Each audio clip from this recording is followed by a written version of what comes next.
All right. Welcome, everyone. Thank you so much for joining me on this beautiful Tuesday evening.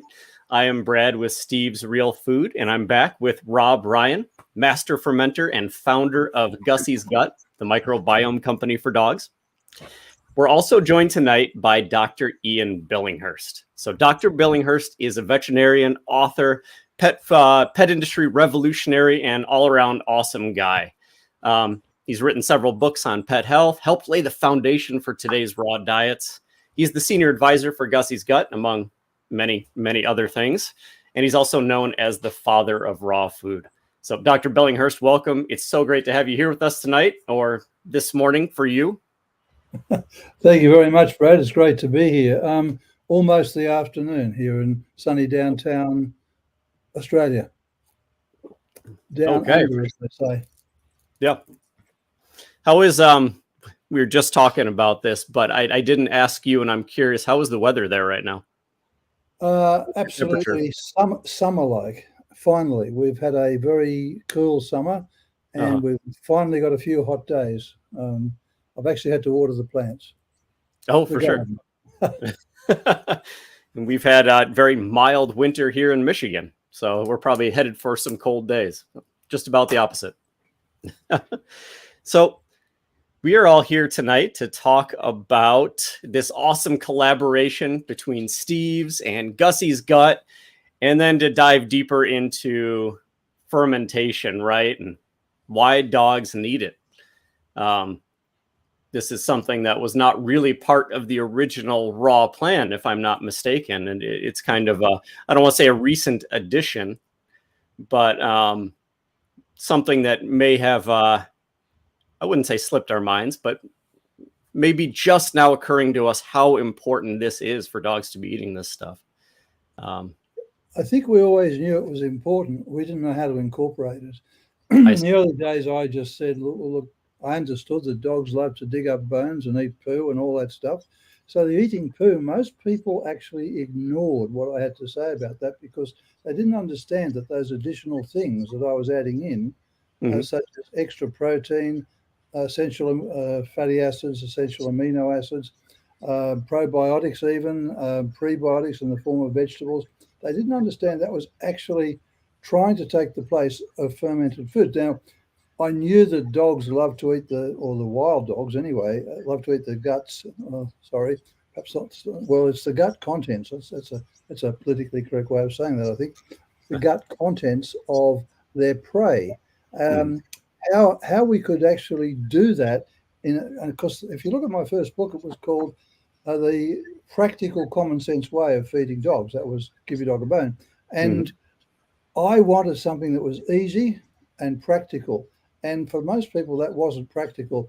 You certainly couldn't recommend that they go out and the dogs feed them poo. The fermented part was really difficult, and that's where I hooked onto things like yogurt and kefir and that sort of thing. But I perhaps never emphasized it, and people never understood it enough. So when Rob said to me what he was doing, and he said, "Would you like to join with me in this project?" I said, "That is fantastic. Finally, we've got some way to add all those nasty things that represent poo and digging up rotten old bones and all that stuff. We actually have a way of presenting it in a beautiful, healthy way that is acceptable to people." And now, if you live on a farm, you know your dog goes out and eats cow poo and chook poo and all the rest of it, and you accept it and that's the way they get it. Yeah. If you live in an apartment in the city, not so much.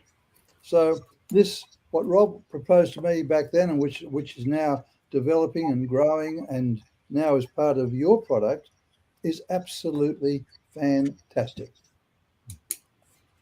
My dogs love following the chickens around. They leave little chicken treats everywhere they go, and sometimes the dogs will scoop those up. Yeah, absolutely. They'll find some of that stinky, nasty stuff. Scoop up those baby chickens with the treats that the baby chickens are dropping. Right, yeah. So before we get too far, in case anyone's not familiar with this awesome collaboration that we've been working on and that is now available in stores, I'm just going to bring this up on the screen so people can check this out.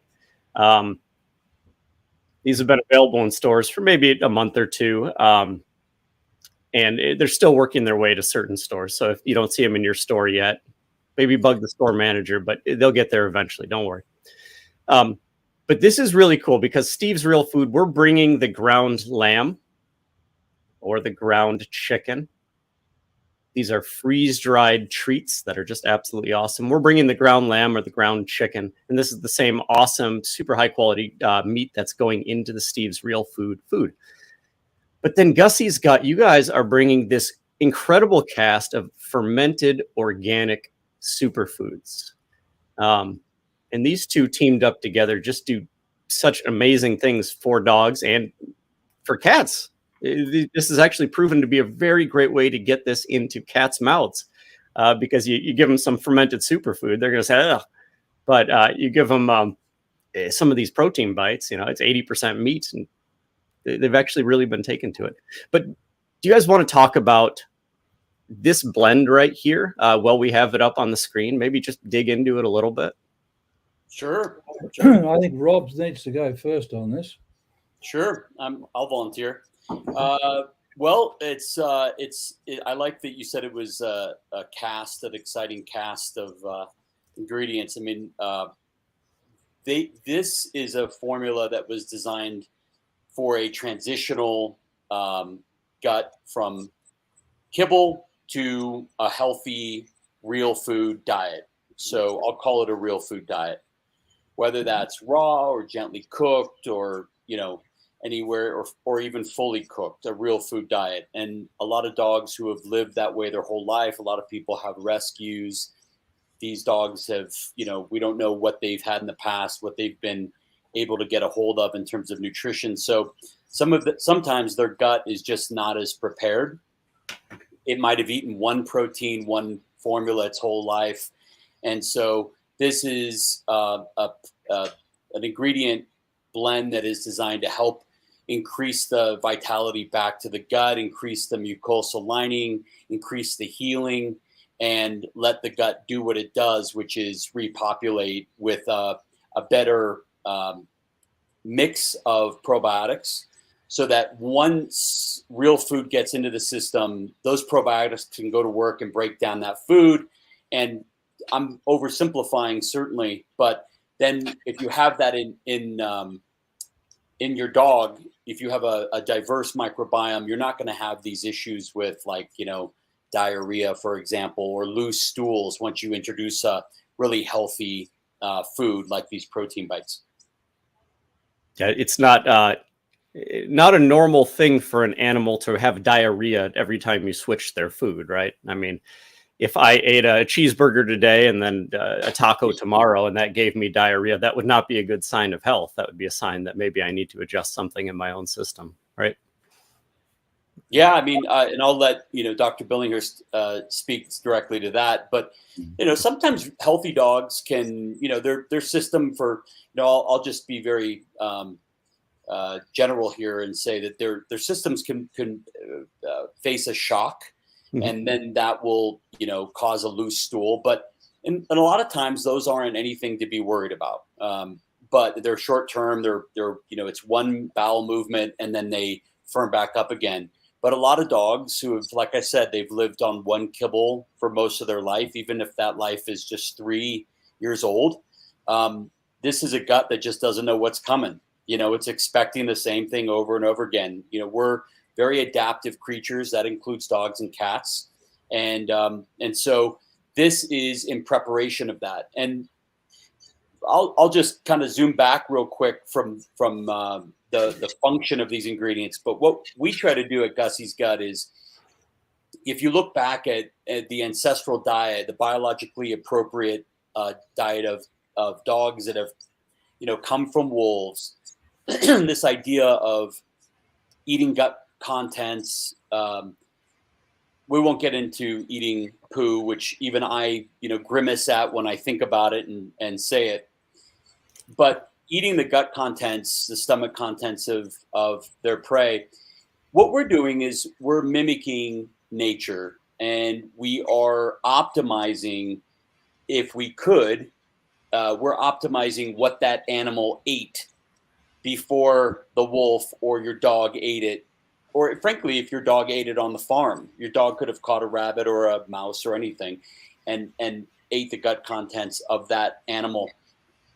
We like to think that that animal ate collard greens, cauliflower, carrot, fennel, because of what those can do for your animal once they're fermented as functional ingredients. So I'll let you speak to the diarrhea and all of that, Dr. B. Yes, we would love to think that every animal that's out in the wild never has diarrhea, but of course that is absolutely not true. So diarrhea is actually a normal response to some foods. For example, if a dog was to come across a carcass, and we'll say a wild dog or even a feral dog, whatever, and just ate the meat and meat alone, that dog would almost certainly develop diarrhea. If he just then another time decided he found an animal and for some reason the liver hadn't been eaten and he just had a real need for that liver, he or she, then again, diarrhea would follow. One of the most exciting things, though, that I found very early in my career was very simple: raw meaty bones. That was the answer to most diarrhea problems. Now, we're not talking about that at the moment. So, but let me just say that when I see a dog that has diarrhea in the surgery, one of the first things, if it's a raw-fed dog, I find out what they're feeding, take everything else out, just give it raw meaty bones. It firms up almost immediately. My own dog was doing that the other day. My wife had bought some treats and diarrhea followed instantly. So we firmed it up with raw meaty bones. Within 2 or 3 hours, things were improved. Always was, always will be. That's that. But what we're talking about here is normalizing a healthy gut. Now, if we have a dog that's eaten what I call the poison chalice, or politically correct food, the PC food, poison chalice, politically correct, dry food that all us vets as a profession prescribe and recommend, and which I don't, I never had, well, not, no, I don't think I ever did, even when I was first graduated. But if we do that, and this dog has eaten only that, as Rob said, that gut is so primed to eat just that food that any slight change in content of the food can cause diarrhea. So one of the most important things is to be able to feed different foods. When I say different foods, not where you're feeding, say, just all liver or all meat, but different combinations of food in an evolutionary proportion. And they're very simple, those proportions. And part of that, and one of the most important things, is this fermented food, the normal bacteria. And this is where you're getting that sort of thing, that wonderful ferment, prebiotic, probiotic, and postbiotic. So that's the products of the probiotics as they feed on the prebiotics, altogether the symbiotics, SYN, not SIN. This together is producing a healthy gut. And that's what these bites are all about. So this is where we sit.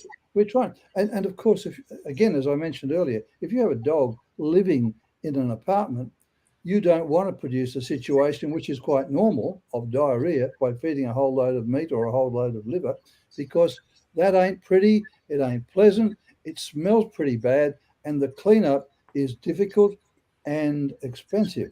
So we don't do that.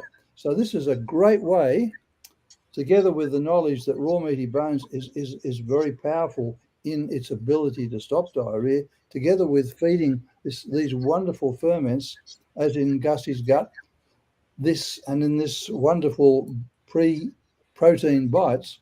That's a wonderful way to work against diarrhea and normalize a healthy bowel and enable that bowel to be more resistant to slight changes in diet. Wonderful. So you mentioned it can help a healthy bowel be more resistant to changes in diet. Can when you encourage a healthy microbiome, can that encourage better overall health as well, even for dogs that appear healthy? Oh, no doubt about it, Brad. Look, there's so much research in this area. I can't believe that the veterinary profession wants to kill bacteria in the food. I can't believe it, because there is so much research to say don't do that, because the bacteria in food, all part of the probiotics, and the prebiotics of the food, but the probiotics, the bacteria in the food, they are promoting immune system health, they're promoting mental health, they're promoting gut health. Every aspect of health is being promoted by the bacteria there. And our profession wants to destroy that. Now, if I was really cynical, and I'm fairly cynical, I might say, are they doing that because it's going to promote their business by promoting ill health? You start to wonder, but I'm not into conspiracy theories. I think it's pure ignorance. And that ignorance is being fostered right back in veterinary school, where they are taught their nutrition by people who make sterilized food. That's the poison chalice that all the veterinarians of today recommend. And I haven't really challenged my profession or the people who teach my profession, but I'm getting to the point where I think we have to, or people like myself have to say, hey, enough is enough. You've actually got to teach your professionals about nutrition that is proper. And you have to stop suggesting that bacteria are bad and that this food that's been destroyed by heat is good. My goodness. So, what you raw food manufacturers are doing out there is absolutely brilliant. And one of the problems is that now we also have this high pressure pasteurization, which is actually killing bacteria. And that's sad. So, hey, this is where we can overcome that problem by putting those beneficial bacteria back in. How great is that? Yeah, it's absolutely awesome. So you get the safety of a food that you can feel confident in feeding, but you still get that awesome natural cast of excellent probiotics. Exactly right. Yeah. You get the best of both worlds, which is really what we want for our dogs. And by the way, our dogs out there, we call them our best friend, but they're the canary in the mine. Most people don't realize this. They are telling us that the food we eat is either good or bad. So we've got to let them be our best friend and let our raw-fed dogs teach us to eat better. That's always been the hidden agenda in my work anyway, because people would come into the surgery and say, hey, if my dog gets better on this type of eating, does that apply to us? And the answer is, of course. Yeah, I mean, we long time ago, we had, for our own safety, our human safety, we got really into, for humans, it's really hard to have a battle with E. coli or salmonella. So we made sure there were regulations in place that I think are good and important. But then we started, for the folks that want to make menudo, for example, and want to buy tripe, which is the stomach lining of a cow, what we did is, when I say we, the food industry, we bleached it, and so there's the texture, but there's really not any of the nutritional benefit. And then we brought that over into the pet food industry, and of course, I'm not a conspiracy theorist either. I'm a conspiracy therapist, and I think it was a matter of production. It was a matter of scaling, and so we live in a really exciting time now. There are companies like Steve's that are making really great wholesome food for dogs in a safe way and a clean way. And that's what we do at Gussy's Gut. We try to make a biologically appropriate and clean version of what dogs want and need, and they crave. Yeah, absolutely. we have had this almost war on microbes, and we're going through it in the human world too. Everything you look at now is antimicrobial. This coffee mug right here says that it's antimicrobial. It's got a special lining on it. I'm not serious, but you're seeing it pop up in absolutely everything. And so I love the fact that you guys are out there championing that, teaming up with microbes. Absolutely. Working with them, because it's such a beautiful synergistic relationship that we have with microbes. That's an important point, Brad. Everybody thinks our immune system is there to fight bacteria or viruses or whatever. In fact, it's not there to fight them. It's there to live in harmony with them. And the best way to do that is to actually have them in there in the right proportions, and a body. And the only way to do that is to have the right food, species specific food in there, and together the microbes and the human or the animal or whoever owns that alimentary tract work together to produce health. And we have lived with microbes since in fact, our cells are made from microbes. That's where they originated. Archaea and bacteria. The archaea produced the cell. The bacteria was a parasite actually, and it produced these things, these mitochondria that are the powerhouses. So we are just multicellular bacteria and archaea, and this is us. So we are working ourselves with our ancestors together to produce health, and that's the way to look at it. And if one of those ancestors of ours living today gets a little bit naughty, then our immune system is there to say, calm down, we want you to behave yourself. Now, if they get really naughty, that's when we have to use an antibiotic or something to actually go outside the system. But most of the time, we will find that if we are being fed properly and we have a healthy microbiome, that never happens. It's called a healthy immune system that works in harmony, and that's what we want. And I'll just add, Christy Lynn, I see you have a question. I just want to say one more thing. I want to get to your question. The thing we're talking about here is living in a proper relationship to the biome and the virome. And the biome, the greater biome that we live in, is our dirt, our air.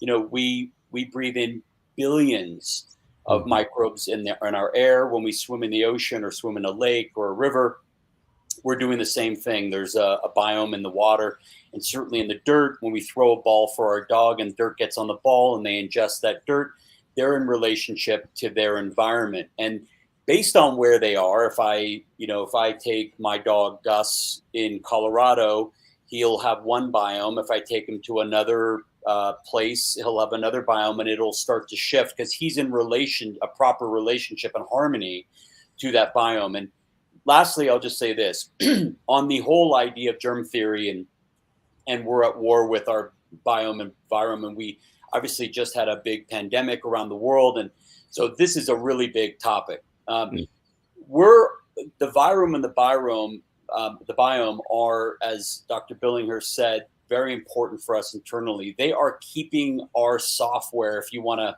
just use modern terms, they're keeping us updated. Our software gets updated through the biome and the virome. And so when I hear somebody say, well, gee, I don't, I just want to stay home. I don't want to get anything. I understand that. I don't want to be sick for work. I certainly don't want to ever feel sick. But what I'm looking for is where I'm in proper relationship to that, so I don't get those symptoms. I'll be exposed. I won't get the negative, really, really negative symptoms, and certainly not be sent to the hospital. So that's what we're talking about here. We're talking about strengthening, supporting, and a diversity of your not only your gut but your whole virome. Yeah, absolutely. And I wanted to go back to something that you said. It helps keep your software updated. I love that term. But I'd love to piggyback on that. It's not that even that it just keeps it updated; it keeps it running as well, right? I was just reading these astronauts who go to the ISS, they go to the International Space Station, and they live on there for a while. They've been doing some awesome testing of their microbiome before they leave, while they're there, and then when they come back. And as they're on the space station, many of them start experiencing these problems. They start experiencing skin rashes, GI issues, all of this stuff. And at the same time, they see their microbiome really decreasing in diversity. So they're looking into, how related these two things might be. But I think that's just such an interesting picture of, how this relationship not only keeps us protected, but it also keeps us alive. It keeps us alive at a very basic level. I would imagine, Brad, that food with them, and I have no idea, I've never seen anything about this, but I would imagine that food would be completely sterile. I don't know. Probably. And they may, if that is the case, they will have to look at incorporating bacteria of the right kind, and, well, elements of the microbiome that was going to maintain those astronauts' health. So that's I was thinking they need a soil room where you just have this living soil that you keep going all the time. And it helps provide these soil-based microbes to give them a little bit of earth while they're up there. Absolutely. So let's hit Christy Lynn's question. When transitioning a kibble-fed single food for 3 years kind of pet, is there a potential for a detox type of period to be expected? Or that can be worked through when introducing these kinds of whole foods. So when you're transitioning a dog that's been eating the same kibble for 3 years, should you expect a detox period? Should you expect a period of loose stools, even when you're introducing these awesome whole foods? Well, I'll have a go at that. I've always thought this whole business of detox, it bothered me. It doesn't happen in that way. Our bodies are detoxing all the time. And the fact that you get a loose stool when you change foods is not a matter of detoxing. It's a matter of your intestinal, your microbiome, your gastrointestinal system is not dealing with the new food, and it needs a period of readjustment. It is not detoxing, please. So put that word out of your vocabulary, because it's permeating through the whole business, and I think it's a load of rubbish. It really is, in that sense, because all we're dealing with is an upset bowel because of a change of diet. And one of the most important things, of course, is to reestablish a proper relationship between microbiome, food, and bowel, and things get back to normal. But let me also emphasize, when people have asked me if they're having a problem transitioning to a raw whole food, I say, very simple. What did my first book was called? Give Your Dog a Bone. So something as simple as chicken wings or chicken necks, even if they're ground up, if you're ever worried about, a dog with no teeth, that could be a great way to start, and then transition to a more complete food. But start off with those. That's the best way to start. Very simple. And my mantra is nutrition. It's absurdly simple. And if you go back to these simple things, this just happens automatically. And by the way, if you think about chicken, it's absolutely smothered in bacteria, and that's wonderful. Okay. Yeah, absolutely. Oh, so we got another one right away. Isabella Powell. Oh. Is there any analysis of pre-probiotics that would be available on the packaging or online? I know that natural probiotics such as raw goat's milk, it's harder to calculate, but some customers I've worked with want to be able to compare apples to apples with their prescription probiotics, or possibly an average in general production. Okay. Well, we get this question a lot at Gussy's Gut. So a lot of times people ask us, it might even be probably I think it's our top 3 question. Should I discontinue probiotics if I use Gussy's Gut? So if you're on prescription probiotics, you should stay on your prescription probiotics. You should work with your vet, and that's not anything we're interested in. What we're not trying to do here with Steve's Bites or Gussy's Gut is be a therapeutic. That is to say, treat an acute issue or even less acute issue. What we're trying to do is introduce a natural form of, first of all, it's an ancestral there's an ancestral need in your animal to eat this, but also there's a natural form of pre and probiotics that we're delivering, and that helps with whatever you and your vet are doing. And you should bring the ingredients and the packaging to your vet. And we're still learning. We talk a lot about this on our podcast.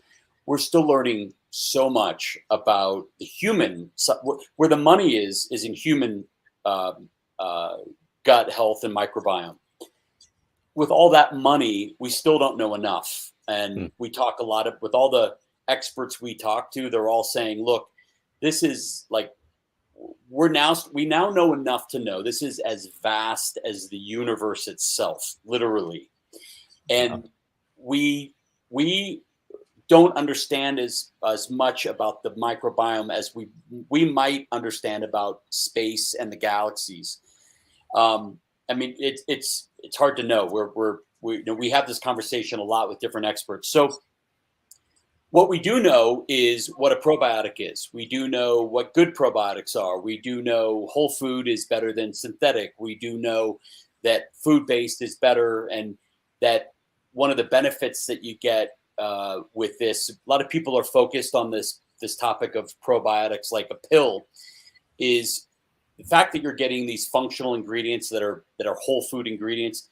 The fact that they're fermented makes them easier to digest for all animals, from a puppy to a senior. Certainly a senior could benefit from an easier digested product.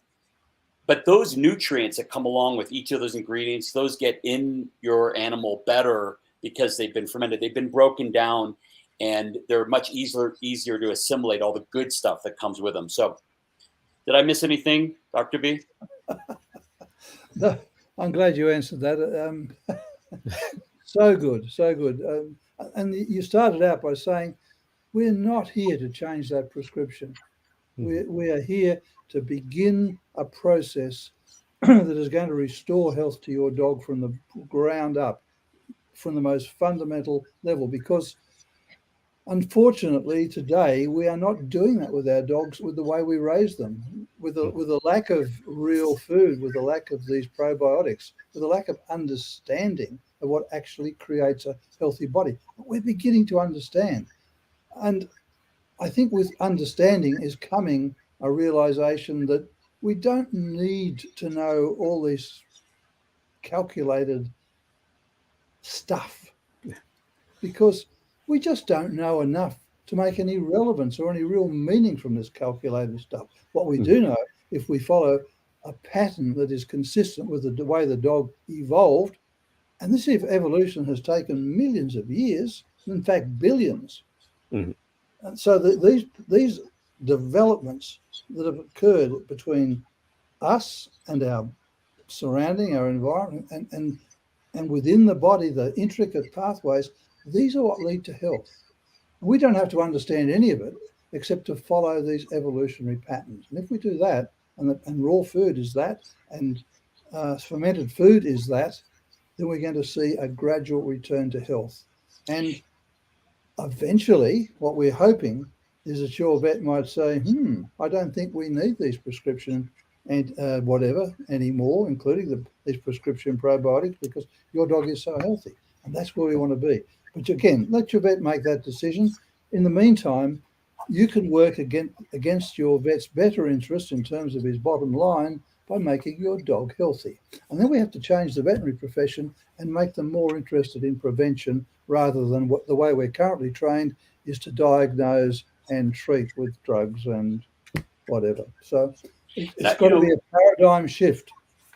Yeah, I also want to say one thing about our current times, and one of the things that Dr. B and I always talk about on our podcast. Dr. B famously says, look, wolves don't eat by spreadsheet or calculations. So, I can just tell you that 23 years ago, I met Dr. B when I got my first dog as an adult. And one of the things that he kept instilling in me is, perfection over time, perfection over time. Today, if the diet isn't perfect, as long as it's healthy and good and it's biologically appropriate, that's good.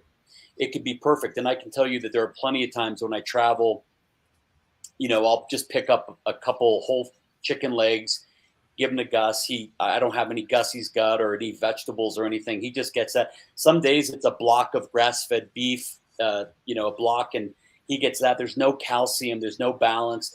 But over time, in that week or in that month, there is a balance. Balance is achieved. But every single ingredient individually has been thought of clearly as being healthy and biologically appropriate for him. So we're not much on our what we're here for is we're a biologically appropriate ancestral ingredient. That's what we like to be in your dog's bowl.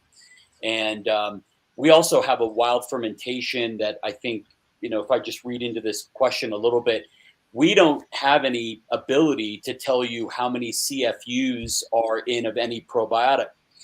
Where that comes from is synthetic, what we call them biological synthetics. They are made in laboratories in mass, by the millions at a time. These are probiotics. They're encapsulated, they're dried, they're bottled in capsules or powders. And they have the ability, because they're made in a lab and not in nature, they can count how many CFUs of each probiotic there are. With ours, we use a wild lacto fermentation. So we don't know that we'd have to test every single batch at literally thousands of dollars to tell you what's in that batch. And that would drive up the cost even more. And what we are all about is providing a really healthy, great, clean product for your dog that gives them what they need, what they crave. Yeah, I feel like the more humans get involved, the more we want to quantify, the more we want to qualify, the more we want to really go down to almost the molecular level. But our understanding of these diverse relationships is just so minimal that by doing things the way you're doing it, you're just taking nature, you're taking these natural relationships, you're almost magnifying, I don't want to say magnifying them, but you are, by fermenting them, you are kind of building them, you're pre-building them in this food and then delivering it to the dog. So you're just giving them a piece of nature that they're missing when they live in our homes. And I would say that we're allowing it to happen because we're not creating any probiotics or, bacteria. It exists in the lettuce that you go buy tonight at the grocery store. Through fermentation, it happens over a 2-week process. All the bad pathogenic bacteria is forced out. The good comes up, and I'll make it all oversimplify it because it's kind of talking about fermentations like watching grass grow. It's not that exciting, but it's really important that we let that process happen, and then it creates an acidic environment. Everybody who's tasted anything fermented knows that's like a vinegary, acidic environment. Nothing bad can live in that at about a 4 to 4.5 pH, which is what Gussy's Gut products come out at. Mm-hmm. I love acronyms, and I was listening to CFUs. There's a lot I could do with that, but I came up with counting is fundamentally useless.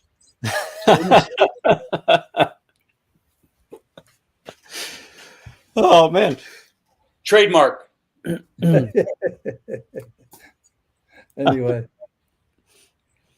So thank you for your question, and I certainly know why you ask it. And if you want to email us at Gussy's Gut, we'll go into this further with you. We really love your question. So actually, that's important. It's a great question because it gives us the opportunity to actually say that, to say what you've just said, and for me to put it in 3 words: counting is fundamentally useless, because it is when you're dealing with natural products, because they do their own thing, and because they've been doing it for millions of years. And our joy is we are allowing them to do it. It's so simple. Oh my goodness, I love simplicity. That's the KISS system. Keep it simple. I think the last word I'm not sure about, but I think it used to be stupid, I think, in my case. But silly. Keep it simple, silly. And Haley LaRoe, can you overdo probiotics? Yes. Next question. No, I'm kidding. Well, if you eat a whole jar of sauerkraut, you're probably going to feel it, right? Well, right. Actually, there's been some studies, Rob, and somebody, with some, they were immune compromised. I don't know now, can't remember. I think they were people who were just absolutely flooded with some particular probiotic, and that actually became pathogenic. So yeah, of course you can, but again, you don't take these things to extremes. And there's actually two answers to that: is yes and no. Yes. The yes is if you really took it to an extreme, for sure, and no, most people aren't overdoing probiotics that they're giving. They're actually underdoing it. So even for a therapeutic dose, I know in my case, I've given therapeutic probiotics once in Gus's life of having antibiotics. He's only had antibiotics one time where he cut his dew claw, and just to be careful, we did those. I was broken that whole day when he took antibiotics. I was depressed the whole day. Oh, dear. But I got over it, and we, I gave him a long therapeutic dose, which is like triple what most probiotics say on the bottle. But if you really went over that, yeah, you'd have some serious issues, Haley. And it would be doing it for a long period of time, a really long period of time. Yeah. And the converse of that is that probiotics are meant to be something that we do not every day necessarily, but constantly, so that we are always ensuring. I mean, the people in the spacecraft tell us that if they've been deprived, gradually their microbiome is going to deplete and their health is going to deplete alongside with it. So you don't have to do it every day, but make it some regularity. And you can, Rob, just talk about how we suggest Gussy's gut be dosed, for example. Well, yeah, I mean, we just do a teaspoon per 20 pounds of body weight a day. But we do talk about having a rest for a week, maybe after a month or two. Oh, yeah. Sorry. Yeah, we're clear. Like, you should be able to put, vegetables that aren't in Gussy's gut. You really wouldn't want to bother, duplicate. Like, if you're giving these protein bites, you wouldn't want to put more fennel in your dog's diet. Why would you want to do that? Go use something else. And then we're all about rotation, all about resting, taking a break from it. We're going to be putting an email in our customers' inbox that says, "Hey, it's a good time for you to take a break from Gussy's gut." And look, that isn't good for sales, but that's not why we're here. We're here for health. We're, take a break, and start thinking of other things, and then you bring it back. And I love that you guys are doing that. That really shows that you are doing this from a place of caring and from a place of wanting to improve the lives of animals, and not just, hey, maybe this week you should double your dose. So that's very cool. If I'll be straight up. If I came to Dr. Billinghurst and said, I've got a great idea for, a vegetable powder that has probiotics in it, he wouldn't have been involved at all. That's not of interest to him. It's definitely not of interest to me. In terms of external probiotics, there's 5 really quality probiotic companies in the entire world. Wow. And I know all 5 of them. I know very well what they do. I know who they supply, and so they make good therapeutic products, but we don't want those products in our product. All right, Christy, can you comment on fermented foods and possible increased histamine release? Yeah, Dr. B, you want to hit it? I wish you had to have asked that one. Who was it? Christy. Can happen. It can happen. In fact, it does happen. And what we find is the dogs that are very sensitive to histamines, you have to proceed very slowly and very carefully. But if you build it up slowly, the dog, and just watch your dog's reaction. It's very simple. If your dog has reacted in this way to fermented food, then you have to be very, very careful. And you could start off with very tiny doses and see what happens. I mean, really tiny doses, just a mere sprinkle. And if that's okay, you could add a little bit more, because what often happens with these histamine sensitive dogs is that they've got a really messed up microbiome. It needs to be changed. Mm-hmm. Sure, there may well be a genetic predisposition, but you know what? And it may also be diet. More than anything, it may be diet. And if you're on a kibble or whatever, some terrible, horrible, politically correct food, or poison chalice, as I call it, then that may be part of the problem. So it may be that putting it on one of these horrible kibbles that is already damaging your dog may and causing it to be more likely to release histamines. Then you know, my suggestion is you actually change the diet as well. So you've got to have common sense. And as Rob pointed out to me earlier, somebody said to him when he was learning martial arts that common sense ain't all that common, sadly. But let's try and develop some common sense. If something is happening, then you've got to say why. Is there some way around it? Is there some other cause? And let's see if we can mend it. And we have to mend that whole body. So think about switching to raw food, because that's going to change the whole reaction of your dog, his genetics, to things like histamine release and a whole lot of other things as well. And then, if that's okay, then you might start introducing small amounts of this food, of any fermented food, and seeing what the results are.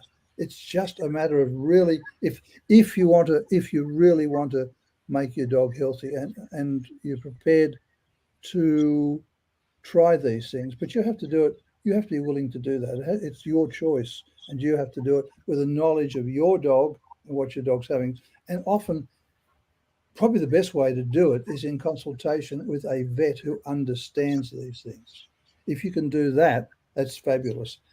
The trouble is finding a vet who actually understands these things, but they are out there. And hopefully, Rob, over time, it may be that we can train more vets to have common sense, but I know it's a big ask. Well, I think this is a great question, Christy. We get it a lot, and there is no one histamine dog. And I'm sure you already know that, but I'll just say that for the general audience. There is also not any one. We get a lot of like, should my dog have fermented foods if they have a fungal infection? And my answer is almost the same, and I think Dr. B's is almost the same, the one he just gave, which is, look, do it, start it slow. This is not going to send them into some death spiral. Mm-hmm. And the benefits potentially outweigh any risk. What do we mean is, I think Dr. B alluded to it pretty well, it's you're going to be getting this incredible nutrition into your animal that is much more important for their histamine, in this case, histamine response, than limiting their diet, which a lot of people do. Christy, I'm sure you don't do it, but again, for the general audience, what people do is with sick animals of all types, they just more and more, they limit their diet. If you have a child that it has a serious histamine response, you know what they don't get a histamine reaction to? A Twinkie. Or in some cases a candy bar, and so that doesn't mean that that's what they should be eating. It's not going to sustain them and cause them to thrive. Their body's not going to take care of itself. So anyway, that's I'm going to get off the soapbox, but I say there's a chance that it would be just fine, but definitely talk to a great holistic vet, get somebody great on your team. There's lots of people that if you're in an area where there's no holistic vet that you like, you can go online and start talking to lots of really, really great doctors. I mean, we live in a great time where really, really great people, including the one below me, does consultations. So by phone or internet. I mean, that wasn't a plug, but no. But it's awesome that exists. It's awesome that that's out there, and I'm so grateful that you're out there helping these pets who really, I'm sure their owners are pulling their hair out. And they're being told so many different things from so many different directions. So thank you for being out there and helping pets and taking the time to connect with people and help people on an individual basis rather than just saying, nah, I'm a celebrity, I don't have time. And it's this celebrity, by the way, it's his 30th anniversary of the barf diet and give your dog a bone. True enough. It's an awesome book. If you guys haven't checked it out. Now, again, not a plug, but I'm just stating the facts. It's a celebration. There are really great veterinarians on Facebook that have groups. Steve Marsden has a great group. You've got Dr. Judy, you've got Kathy Alanovi, you've got, I mean, I could go on and on. Just these are top of my mind. Gary Richter, so on and so forth. Lots of great veterinarians. It's becoming a great time to be a dog in our world. I think we're making a lot of headway across the board, bringing people back to a very natural diet. For a while, we kind of went way overboard thinking we can engineer everything. And, oh, this dog needs this micronutrient and that one. And that's not how cells developed. I mean, billions of years ago, our cells were learning how to eat, how to survive, how to bring nutrients in and work with them. And for those billions of years, they've been working with nutrients in their natural form as they exist in nature. And then come the 1900s, we take over and say, we got it from here, nature, we'll figure this out. So it's a beautiful time to be a dog. We're seeing this wonderful resurgence toward natural feeding and toward bringing their ancestral diet just inside. So, yep. Well said, Brad. Thank you. Well done. So, hey guys, we're reaching like an hour, and I promised some folks some bags of protein bites. I said that we would give some away during this event. So what do you say we bring up the giveaway tool, have a little fun with that real quick, and then we can cover anything else that you guys want to hit on. Cool. Okay, cool. Let me push some buttons over here. Usually I have this one ready.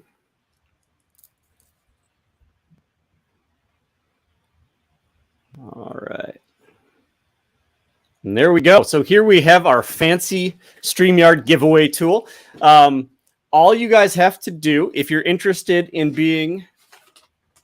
winning a bag of protein bites, all you have to do is comment on tonight's live stream. And of course, you have to be here in order to win these. So if you're seeing this down the road on YouTube, on Facebook, thank you so much for checking this out. And just keep an eye out for future events. But right now, everyone here, if you're interested in taking home a bag of protein bites, we have chicken and we have lamb, just toss something up there in the chat. We'll keep it simple and keep it short so that we don't have to wait for everyone to type out a couple sentences. Now, I have 3 bags that they've promised I can give away.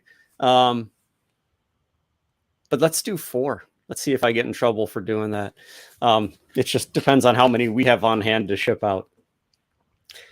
So it looks like we have comments rolling in, but they're starting to slow down just a little bit. So I think we're getting close to hitting that draw button. Oh, yeah. Okay.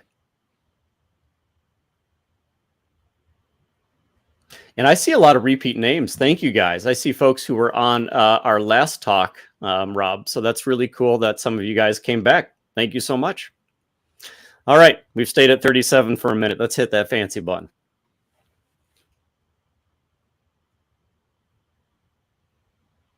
It's so funny to me that Steve's Real Food is entered in the drawing. Kathy, congratulations. Woo!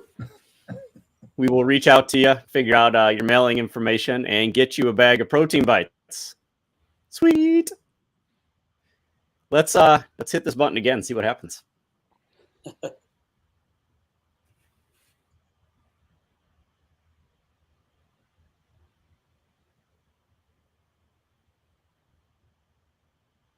Isabella, cool. I think she had our first question, right? Or maybe our second one.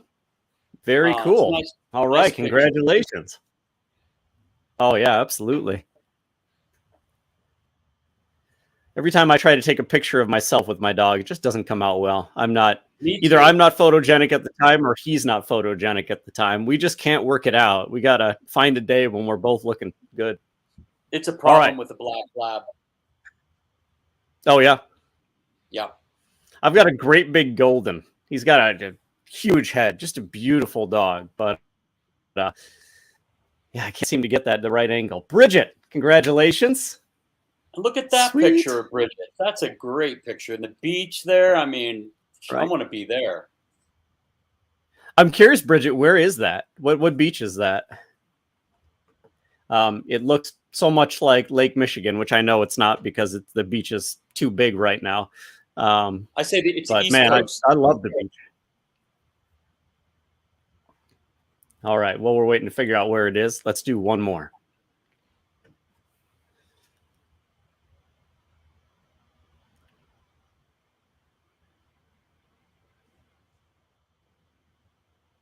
And Natasha. That is a beautiful pup there. I thought there were two dogs in the picture, but I think the one behind is just a statue. Awesome. Congratulations. Panama City Beach in Florida. That was that beach Okay. photo. There you Beautiful. go. I'm jealous. This time of year, man, I'd love to head down to Florida. You can come All down right. to Australia where you live 10 minutes from the beach. Beautiful. I will take that invitation any day. I would love to visit. All right, we have a question from Lisa. I'm not trying to get off topic, but can I assume Gussy's gut would benefit the kibble-fed cat and the raw-fed cat as well? Can I answer that? Yeah, but that's a really big cat in her photo. The answer is yes, but I'm going to let Rob go from there. Yeah, so the answer is yes. We formulate. So the formulation for Steve's is for both dogs and cats. It's a great question, and I'd say, if you want to move your cats to this product and Steve's, yay, that's great. Fermented foods are great for dogs and cats, both, and they mostly love it equally. I know there's some real finicky cats. There are, yeah. They can be. Part of it is their programming, right? They can very, very cautious about what they eat and what they don't. I mean, they hunt so many times a day. If they had to figure it out by trial and error, there'd be no cats. They're hunting 15 times a day. If they're hopping on this and that and everything that moves, man, they'd never make it past kittenhood. Yep.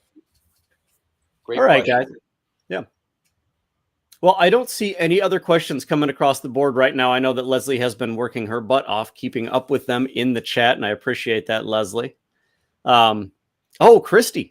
So is high pressure pasteurization bad? I believe Steve's uses HPP, so that confuses me, and I would love to field that one. And then I'd happy to pass it on to you guys too. HPP can be used for a lot of applications. You can use HPP to sterilize your food. Okay, it depends on a whole variety of factors. It depends on how long you're holding it in there. So HPP, high pressure processing, is the practice of putting your food under extreme levels of pressure. Now you can, and that kills bacteria, kills pathogenic bacteria, it kills all sorts of stuff. Now you can, again, sterilize your food. And many companies do that. They use a long hold time. They use high pressure. In the beginning, when HPP was first brought into the raw pet world, they were not controlling the temperature, and it was actually like almost partially cooking the food. It was really, really transforming it into something different. Now, Steve's, a couple years ago, we decided that we needed to move forward with some type of really good safety measure, just so people could feel safe at home. And so we spent 2 years researching different methods, and we developed this method of HPP alongside an HPP company that I like to call gentle HPP. So we're using a lower hold time, we're using a lower pressure, and then we're keeping it cold as well during the whole time. So the whole thing's done in less than 2 minutes. This does kill pathogenic bacteria. We've done the testing, but it does leave some of the good bacteria in the food. So we're not sterilizing the food. We are leaving the probiotics in the food. The enzymes are still there as well. And then nutrient loss was really minimal. We only saw 4 nutrients that did drop a little more than we would like. And it was easily remedied just by adding a little more organ meat and a little more muscle meat and reducing our bone content a little bit. So HPP I think it can be bad, but I also do think it has a place. As we tweak it and develop it more, I think it does have a place just in that peace of mind world. But I'd love to hand it off to you guys and hear your takes on it as well. Yeah, I'll take it real quick. A little bit of a different perspective. Yes, it can be bad. In the wrong hands, people don't know what they're doing. I've heard of that before with another company in particular. That if you don't know what you're doing with this machine, sure. Look, you got to feel for really good pet food companies. They're in a pickle here.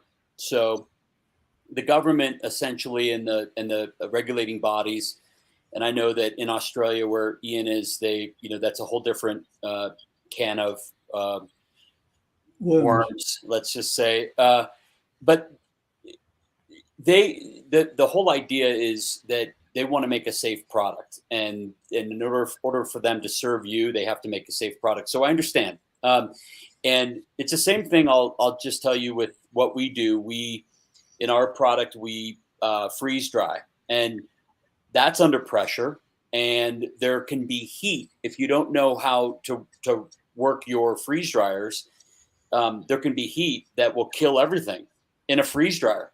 So it's not just freezing; there could be heat. So we do it in a way that takes a long time, and we do it really gently. And it's ours is over 30 hours so that we can take out the moisture, but not all the good stuff in the product. So, it is part of delivering convenience to a consumer and a safe product. And then you're dealing with regulatory bodies. So anyway, I think it's a really good question. I think it's a question a lot of people have all the time.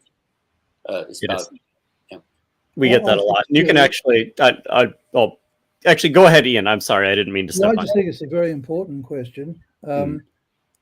We absolutely have to do it because of regulations, and then we have to do it properly. That's important, as both of you have said. So keeping it at absolute minimum is essential, and that's what the good companies are doing. We have to acknowledge that there is the danger of destroying enzymes and the danger of destroying good bacteria. There's no question about that.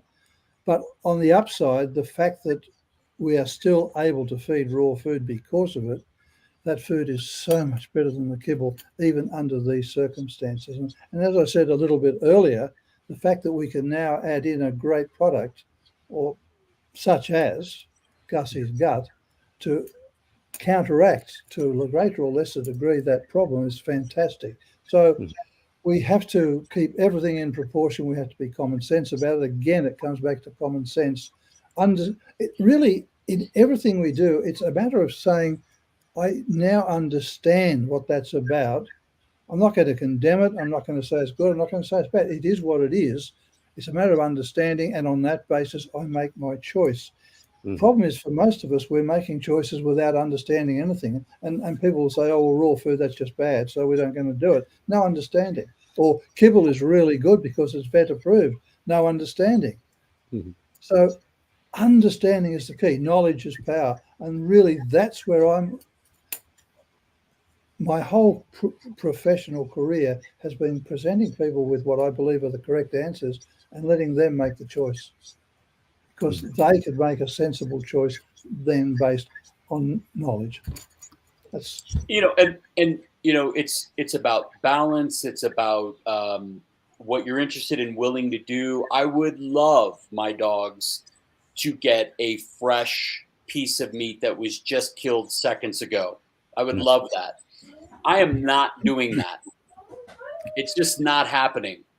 I'm not I'm not going to go out and kill something, and I'm not going to be bringing it back fresh for them,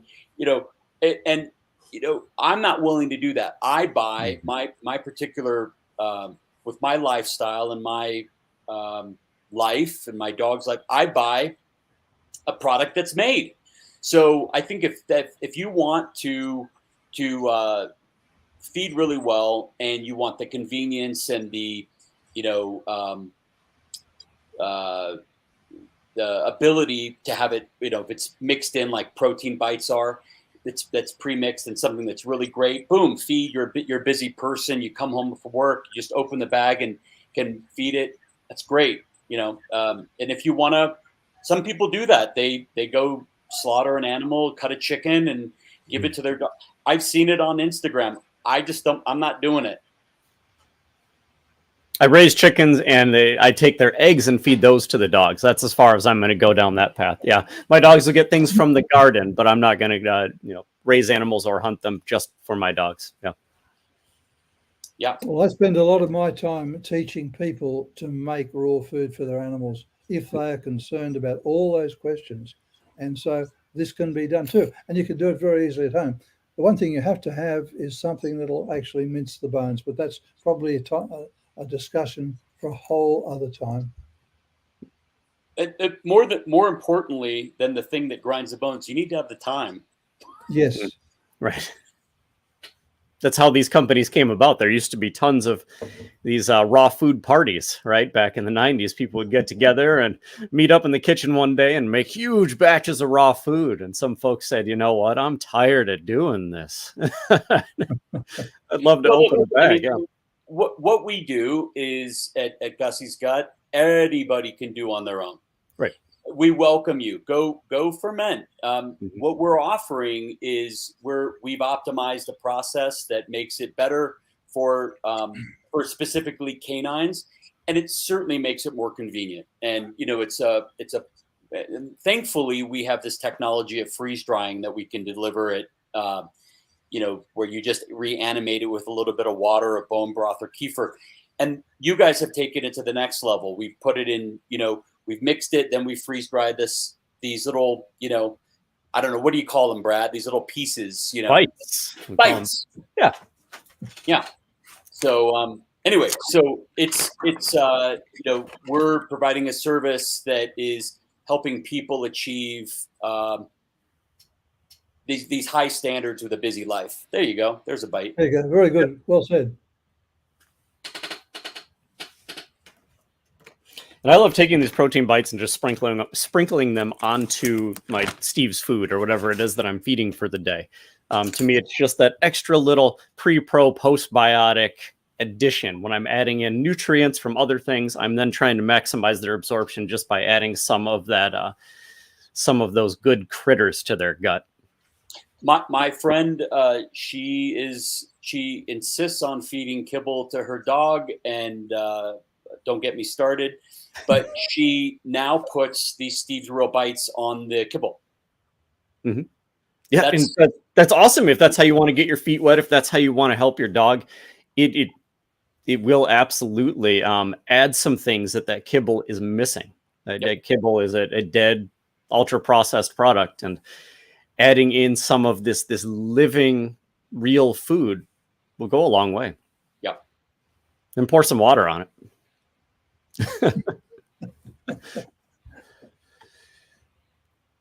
All right, guys. Well, we're at about 70 minutes. How are you guys feeling? I think it's probably time to call it for tonight. I was excited to do this all day. I know. Yeah. It either means that it's just well timed, or I don't have a life, either one or both. I have no idea. I was excited to be here. So I'm looking at these questions and I'm like, oh, there's a good question. There's a good comment. Oh, okay. Well, hey, if you want to call a couple more out, go for it, Rob. Did we miss any questions, Rob? We'll pull them up on the I'm not looking too hard on them because, it's okay, for sure. I'm not paying attention, but, yeah. There, Isabella Powell's asking about talk about how do you do fermentation in a homemade diet. Tons of videos on fermentation. the key is ingredients, down to everything we use, and including in the Steve's Real Bites, we use like the salt we use. There's no better salt you can use. So I would say, just spend the energy learning from really good people. Sandor Katz is a great fermentation guy who's very fun and interesting, and have fun with it. And don't go crazy with salt. Don't put in vegetables dogs can't have, like onions. Don't sure as heck don't put sugar. And just look at our ingredients. Just look at what we've done, and copy that.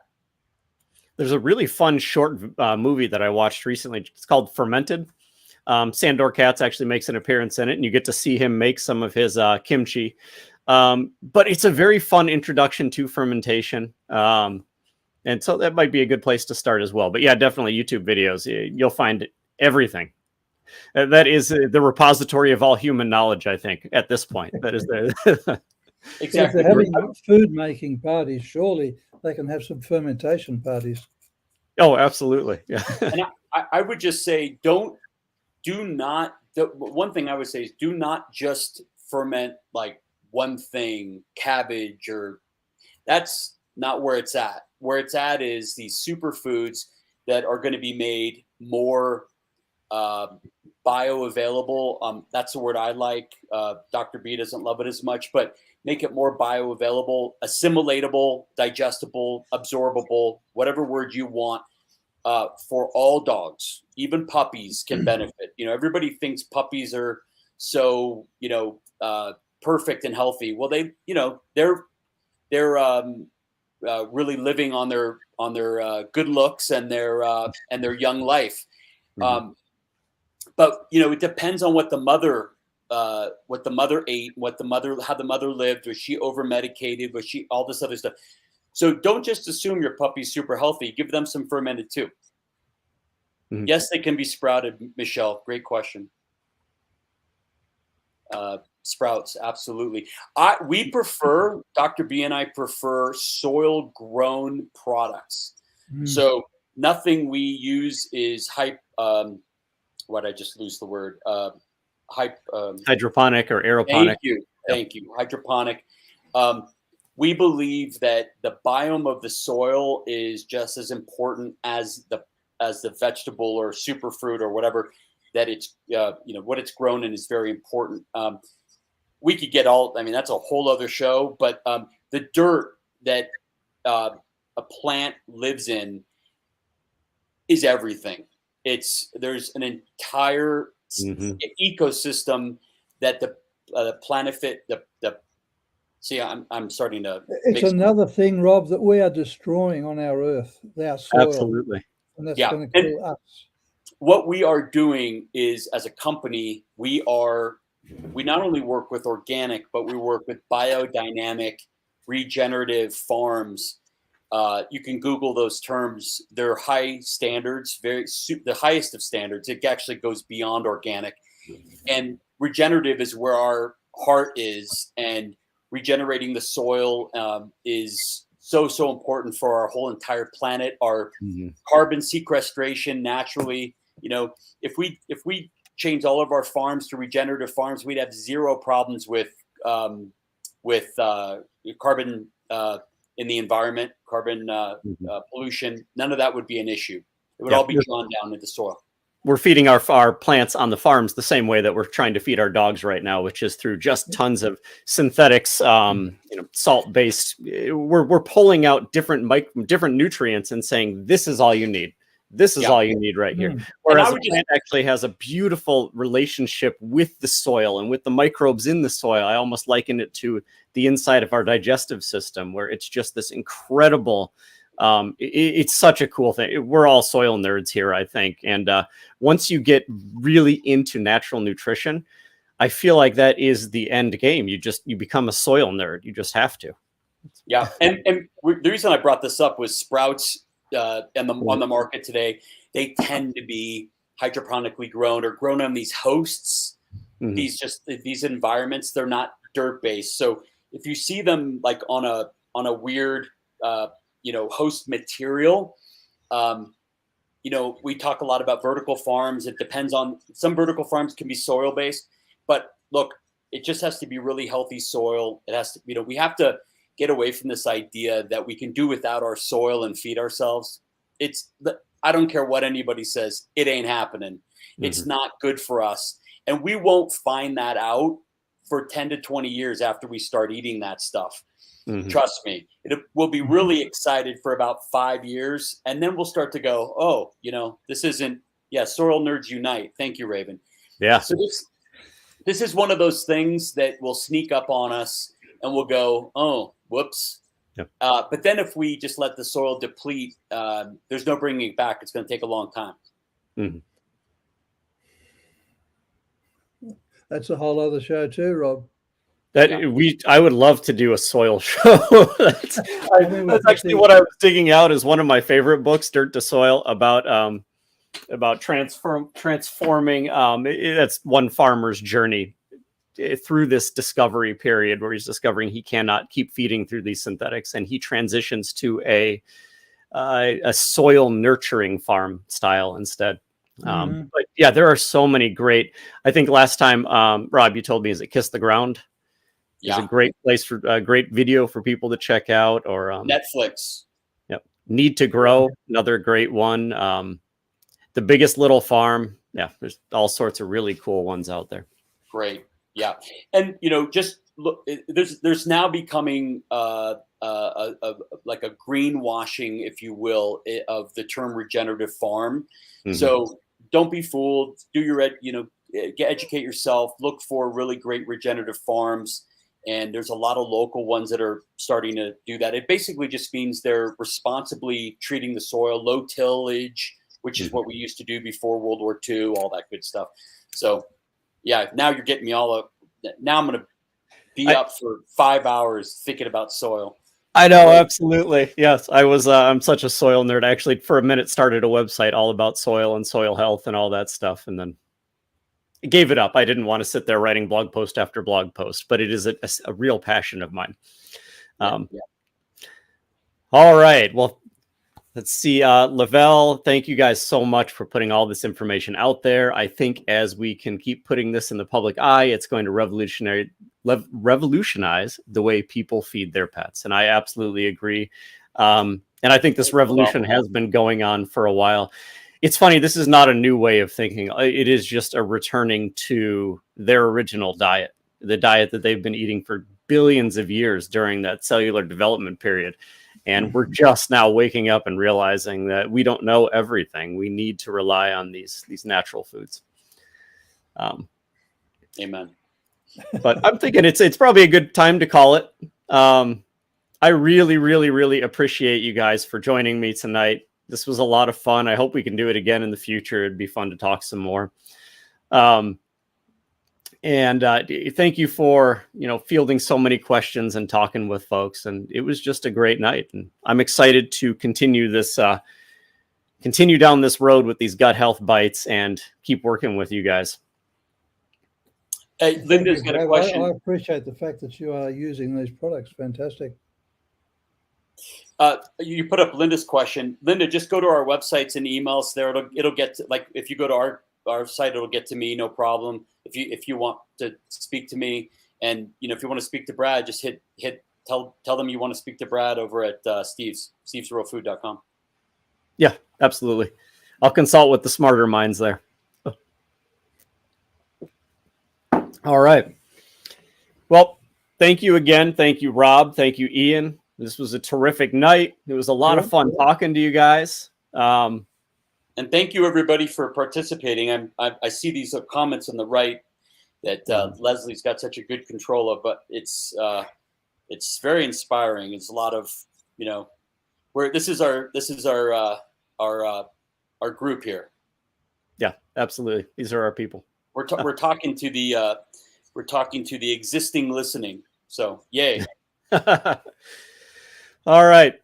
Well, thank you guys so much. Have a great night. Keep an eye on Gussy's Gut, their Facebook page and their YouTube page. You guys always have tons of cool stuff coming out. So if you guys are interested in more, please check out their site. Keep an eye on Steve's Real Foods Facebook page as well. We have some cool webinars coming up next week, and we're always coming out with new stuff as well. So keep your ear to the tracks. Hang out with us some more. But for now, go give your dog a belly rub and have a great night. Thanks so much. Thank you. Bye, everybody.